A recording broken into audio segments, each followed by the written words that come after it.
Assalamualaikum warahmatullahi wabarakatuh. Halo semuanya. Kalian pasti udah nggak asing kan yang namanya dengan perceraian? Tapi tahu nggak? Ternyata perceraian itu nggak sederhana yang kita kira. Dalam Islam, cerai itu memang diperbolehkan. Tapi bukan berarti bisa dilakukan sembarangan. Dan di Indonesia ada aturan hukum yang mengatur secara ketat. Nah, salah satu aturan yang paling penting yang mungkin banyak orang belum tahu, perceraian di Indonesia wajib dilakukan melalui pengadilan. Nggak bisa diucapkan talak di rumah. Selesai. Nggak semudah itu. Dan dalam prosesnya, ada dua jenis yang dikenal sebagai cerai gugat dan cerai talak.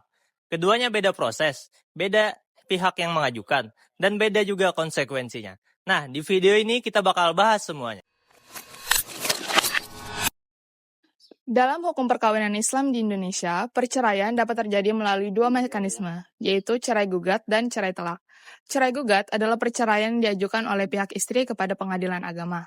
Langkah ini biasanya ditempuh ketika istri merasa bahwa rumah tangga sudah tidak dapat dipertahankan lagi karena berbagai alasan seperti perselisihan yang terus-menerus, penelantaran, KDRT, atau alasan lain yang dibenarkan oleh hukum. Dalam proses ini, istri berkedudukan sebagai penggugat, sedangkan suami sebagai tergugat. Apabila hakim menilai alasan yang diajukan terbukti dan memenuhi ketentuan hukum, maka pengadilan dapat mengabulkan gugatan dan menyatakan perkawinan putus karena perceraian. Berbeda dengan cerai gugat, cerai talak merupakan perceraian yang diajukan oleh pihak suami. Namun, dalam sistem hukum di Indonesia, suami tidak dapat secara langsung menjatuhkan talak kepada istrinya tanpa melalui pengadilan. Suami terlebih dahulu harus mengajukan permohonan ke pengadilan agama untuk memperoleh izin mengucapkan ikrar talak. Setelah permohonan tersebut diperiksa dan dikabulkan, suami kemudian mengucapkan ikrar talak di hadapan majelis hakim. Sejak saat itulah perceraian memperoleh kekuatan hukum.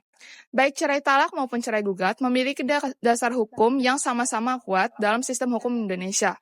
Keduanya diatur dalam Undang-Undang Nomor 1 Tahun 1974 tentang perkawinan, khususnya Pasal 39 yang menegaskan bahwa perceraian hanya dapat dilakukan di depan sidang pengadilan.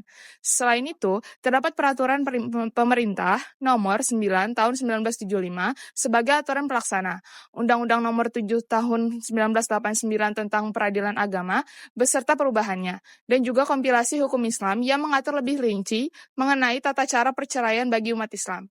Dasar-dasar hukum tersebut menunjukkan bahwa negara memberikan kepastian hukum sekaligus perlindungan terhadap hak-hak para pihak yang terlibat dalam perceraian. Langkah pertama sebelum mengajukan perceraian adalah menentukan pengadilan agama yang berwenang memeriksa perkara tersebut dalam hukum acara.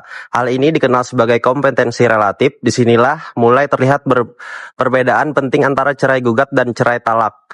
Untuk cerai talak, pasal 66 ayat 2 Undang-Undang Peradilan Agama menentukan bahwa permohonan diajukan kepada pengadilan agama yang daerah hukumnya meliputi tempat kediaman istri sebagai termohon. Namun, terdapat beberapa pengecualian. Apabila istri dengan sengaja meninggalkan tempat kediaman bersama tanpa izin suami, maka permohonan diajukan ke pengadilan agama tempat tinggal suami. Apabila istri bertempat tinggal di luar negeri, permohonan diajukan ke pengadilan agama tempat tinggal suami. Sedangkan dalam cerai gugat, Pasal 73 ayat 1 menentukan bahwa gugatan diajukan kepada pengadilan agama yang daerah hukumnya meliputi tempat kediaman istri sebagai penggugat. Dengan demikian, bahkan sebelum perkara didaftarkan, kedua jenis perceraian ini telah menempuh jalur yang berbeda. Setelah pengadilan yang berwenang ditentukan, langkah berikutnya adalah mengajukan perkara. Pertama, mengenai tata cara pendaftaran cerai gugat. Prosesnya dimulai dengan mengajukan surat gugatan yang berisi identitas para pihak, posita atau alasan perceraian, dan petitum atau tuntutan yang diminta. Setelah gugatan diajukan, pihak penggugat membayar panjar biaya perkara. Selanjutnya, perkara didaftarkan dan diberikan nomor perkara untuk kemudian diproses dalam persidangan. Yang kedua, mengenai tata cara pendaftaran cerai talak. Prosesnya dimulai dengan mengajukan surat permohonan talak yang memuat identitas para pihak dan alasan perceraian. Setelah itu, pemohon membayar panjar biaya perkara dan perkara didaftarkan hingga memperoleh nomor perkara. Untuk selanjutnya diperiksa oleh majelis hakim. Adapun dokumen yang diperlukan dalam pendaftaran cerai gugat maupun cerai talak pada umumnya hampir sama, yaitu fotokopi KTP para pihak, buku nikah atau kutipan akta nikah, kartu keluarga, serta dokumen pendukung lainnya apabila diperlukan, seperti akta kelahiran anak atau bukti-bukti yang berkaitan dengan alasan perceraian. Selanjutnya, terdapat perbedaan posisi para pihak dalam kedua perkara tersebut. Dalam cerai gugat, istri berkedudukan sebagai penggugat karena dialah yang mengajukan gugatan perceraian. Sedangkan suami berkedudukan sebagai tergugat. Sementara itu, dalam cerai talak, suami berkedudukan sebagai pemohon karena mengajukan permohonan izin menjatuhkan talak, sedangkan istri berkedudukan sebagai termohon. Mengenai tahap sidang awal dan mediasi dalam perkara perceraian di pengadilan agama, pertama, pemanggilan para pihak. Setelah gugatan atau permohonan perceraian didaftarkan, pengadilan akan memanggil para pihak secara resmi dan patut melalui jurusita. Pemanggilan ini bertujuan untuk memberitahukan waktu dan tempat pelaksanaan sidang pertama. Kedua, sidang pertama. Dalam sidang pertama, hakim memeriksa identitas para pihak dan memastikan bahwa para pihak hadir sesuai dengan panggilan. Pada tahap ini, hakim juga memberikan nasihat dan berupaya mendamaikan suami istri agar rumah tangga dapat dipertahankan. Ketiga, kewajiban mediasi. Apabila kedua pihak hadir, maka mereka wajib mengikuti proses mediasi. Mediasi dipimpin oleh seorang mediator yang bertugas membantu para pihak mencari jalan damai. Jika mediasi berhasil, perkara dapat diselesaikan tanpa melanjutkan persidangan. Namun, jika tidak berhasil, perkara akan dilanjutkan ke tahap pemeriksaan berikutnya. Keempat, persamaan dan perbedaan kedua jenis perkara. Persamaannya baik cerai talak maupun cerai gugat sama-sama diawali dengan pemanggilan para pihak sidang pertama serta wajib menempuh mediasi apabila kedua pihak hadir. Perbedaannya, cerai talak diajukan oleh suami sebagai pemohon dan setelah dikabulkan harus dilakukan ikrar talak di depan hakim. Sedangkan cerai gugat diajukan oleh istri sebagai penggugat dan perceraian diputus langsung oleh hakim tanpa adanya ikrar talak. Adapun selanjutnya yaitu perbedaan pemeriksaan persidangan dan pembuktian. Yang pertama, jalannya perkara pemeriksaan perkara. Pemeriksaan perkara perceraian diawali dengan mediasi yang wajib dilakukan sebelum masuk pokok perkara. Sidang bersifat tertutup untuk umum, namun putusan dibacakan dalam sidang terbuka. Urutan pemeriksaan berjalan dari pembacaan gugatan, jawaban, replik, duplik, pembuktian, kesimpulan, hingga putusan. Yang kedua yaitu alat bukti. Alat bukti dalam perceraian meliputi surat, saksi persangkaan, pengakuan, dan sumpah. Bukti terpenting adalah buku nikah sebagai bukti sahnya perkawinan.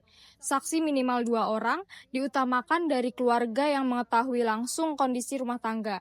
Yang ketiga, alasan perceraian yang harus dibuktikan. Berdasarkan pasal 19 PP nomor 9 tahun 1975 dan pasal 116 KHI, alasan yang harus dibuktikan meliputi perbuatan zina atau tindakan tercela, penelantaran selama 2 tahun tanpa alasan sah, hukuman pidana 5 tahun atau lebih, kekerasan yang membahayakan jiwa, cacat atau penyakit yang menghalangi kewajiban suami istri, serta perselisihan terus-menerus tanpa harapan rukun. Khusus umat Islam, ditambah pelanggaran taklik talak dan murtad. Yang keempat, beban pembuktian. Prinsip dasarnya adalah siapa yang mendalilkan maka ia wajib membuktikan. Dalam cerai gugat, beban pembuktian ada pada istri selaku penggugat untuk membuktikan dalil gugatannya. Dalam cerai talak, beban ada pada suami selaku pemohon untuk membuktikan alasan talaknya. Dalam kedua jenis perkara, hakim bersifat aktif menggali kebenaran untuk melindungi hak para pihak. Bentuk putusan cerai. Ada 2 cara bercerai di pengadilan. Yang pertama ada cerai talak, yaitu suami yang minta cerai, pengadilan memberi izin kepada suami untuk mengucapkan talak di depan hakim. Setelah diucapkan, barulah perceraian sah secara hukum. Yang kedua ada cerai gugat, yaitu istri yang minta cerai. Pengadilan langsung memutus dengan mengabulkan gugatan istri, tidak perlu ada ikrar, langsung sah. Selanjutnya ada setelah putusan resmi. Apa yang terjadi? Begitu putusan cerai resmi dan tidak bisa diganggu gugat, maka pernikahan resmi berakhir. Istri menjalani masa iddah sekitar 3 bulan. Selama itu tidak boleh menikah lagi. Jika istri sedang hamil, iddah berlaku sampai melahirkan. Kedua, mendapat akta cerai dari pengadilan di status di KTP berubah jadi janda atau duda. Yang ketiga ada hak-hak yang didapat istri dan anak. Untuk mantan istri, yang pertama ada nafkah iddah, yaitu uang dari suami selama 3 bulan masa iddah. Selanjutnya ada mut'ah, yaitu semacam pesangon pernikahan sebagai bentuk penghargaan. Nafkah yang belum dibayar, yaitu kalau selama menikah suami pernah nunggak nafkah, bisa ditagih. Selanjutnya ada harta gonogini, harta yang didapat selama menikah dibagi 2. Lalu ada untuk anak. Anak kecil ikut ibu, itu anak di bawah 12 tahun biasanya diasuh ibu kecuali ibu dinilai tidak layak oleh hakim. Selanjutnya ada biaya hidup tetap dari ayah, yaitu makan, sekolah, kesehatan tetap ditanggung jawab ayah. Selanjutnya ada hak waris tetap ada, anak tetap berhak waris dari ayah maupun ibu. Terus ada anak yang sudah remaja boleh memilih, yaitu sekitar usia 12 tahun ke atas, anak boleh memilih sendiri mau ikut siapa. Dalam cerai talak, putusan pengadilan yang mengabulkan permohonan suami belum mengakhiri perkawinan. Putusan tersebut hanya memberikan izin kepada suami untuk menjatuhkan talak. Perkawinan baru putus saat suami mengucapkan ikrar talak di depan sidang pengadilan agama, sesuai dengan pasal 70 Undang-Undang Peradilan Agama dan pasal 117 Kompilasi Hukum Islam. Jika suami tidak mengucapkan ikrar talak dalam waktu 6 bulan sejak sidang yang ditetapkan, hak menjatuhkan talak gugur dan putusan kehilangan kekuatan hukumnya. Akibatnya, perkawinan tetap berlangsung dan suami harus mengajukan permohonan baru apabila masih ingin mengajukan bercerai. Sekarang kita sampai di bagian terakhir yang gak kalah penting. Apa akibat hukumnya setelah perceraian terjadi? Yang pertama, hak mantan istri. Baik dalam cerai gugat maupun cerai talak, mantan istri tetap memiliki hak-hak yang dilindungi oleh hukum. Dalam cerai talak, karena perceraian datang dari pihak suami, istri berhak mendapat nafkah idah selama masa tunggu, mut'ah atau pemberian yang layak sebagai bentuk penghargaan, serta pelunasan mahar yang belum dibayar jika masih ada. Hak-hak ini diatur dalam pasal 149 Kompilasi Hukum Islam. Dalam cerai gugat, situasinya sedikit berbeda. Jika gugatan diajukan karena kesalahan atau kelalaian suami, istri tetap berpotensi mendapatkan hak-hak tersebut. Namun, apabila perceraian terjadi atas kehendak istri, tanpa alasan yang memberatkan suami, hak atas nafkah idah dan mut'ah bisa gugur. Yang kedua, hak anak setelah perceraian. Perceraian orang tua tidak menghapus kewajiban mereka terhadap anak. Ayah tetap wajib menanggung nafkah anak sampai anak dewasa atau mandiri. Hak asuh atau hadanah untuk anak yang belum mumayyiz, yaitu di bawah 12 tahun, pada dasarnya diberikan kepada ibu, kecuali ada alasan yang membuktikan bahwa ibu tidak layak. Sedangkan untuk anak yang sudah mumayyiz, anak dapat memilih sendiri atau akan ikut siapa. Kini mari kita lihat perbandingan utama antara cerai gugat dan cerai talak secara menyeluruh. Dari sisi pihak yang mengajukan, cerai talak yaitu yang diajukan oleh suami, sementara cerai gugat diajukan oleh istri. Dari sisi kedudukan para pihak, dalam cerai talak, suami sebagai pemohon dan istri sebagai termohon. Dalam cerai gugat, istri sebagai penggugat dan suami sebagai tergugat. Dari sisi bentuk perkara, cerai talak berbentuk permohonan, sedangkan cerai gugat berbentuk gugatan.